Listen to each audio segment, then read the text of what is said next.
blackest moss, the flower pots were thickly crusted, one and all. The rusted nails fell from the knots that held the pair to the gable wall. The broken sheds looked sad and strange. Unlifted was the clinking latch, weeded and worn the ancient thatch upon the lonely moated grange. She only said, "My life is dreary. He cometh not," she said. She said, "I am weary, a-weary.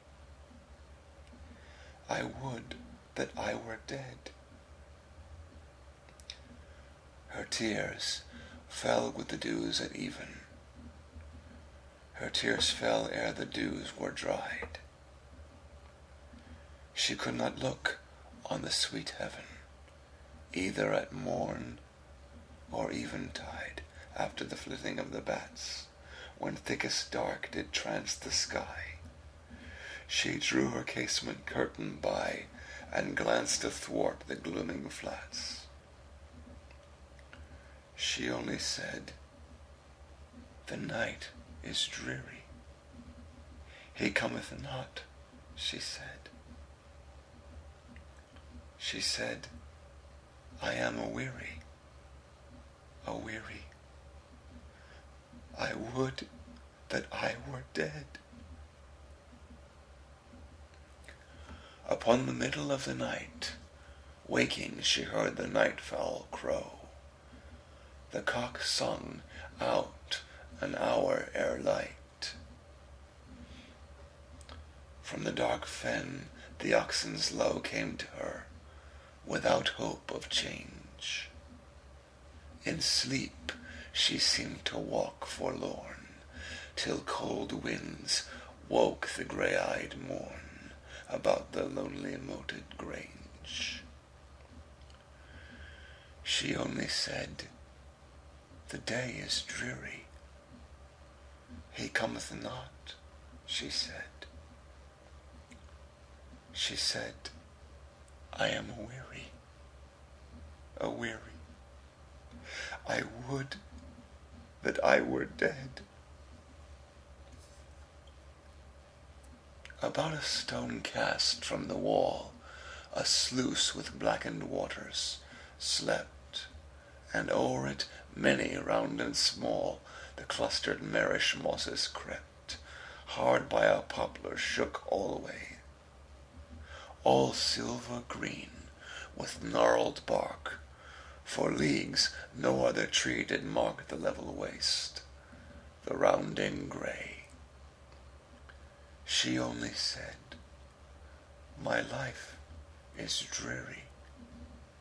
He cometh not," she said. She said, "I am weary, a-weary. I would that I were dead." And ever when the moon was low, and the shrill winds were up and away in the white curtain, to and fro she saw the gusty shadow sway. But when the moon was very low, and wild winds bound within their cell, the shadow of the poplar fell upon her bed, across her brow. She only said, "The night is dreary. He cometh not," she said.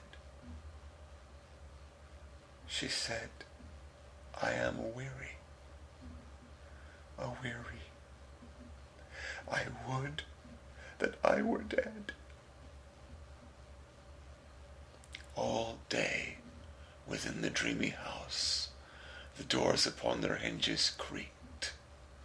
The blue fly sung in the pane, the mouse behind the mouldering wainscot shrieked, or from the crevice peered about.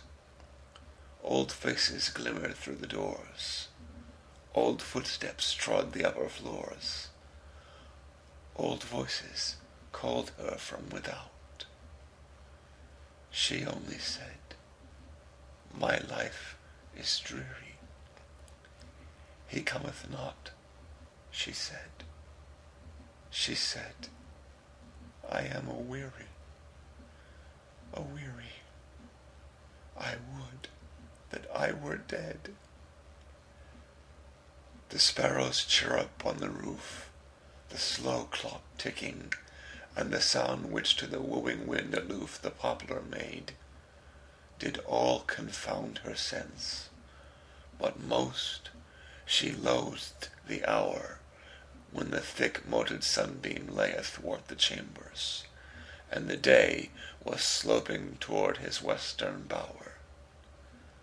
Then said she, "I am very dreary."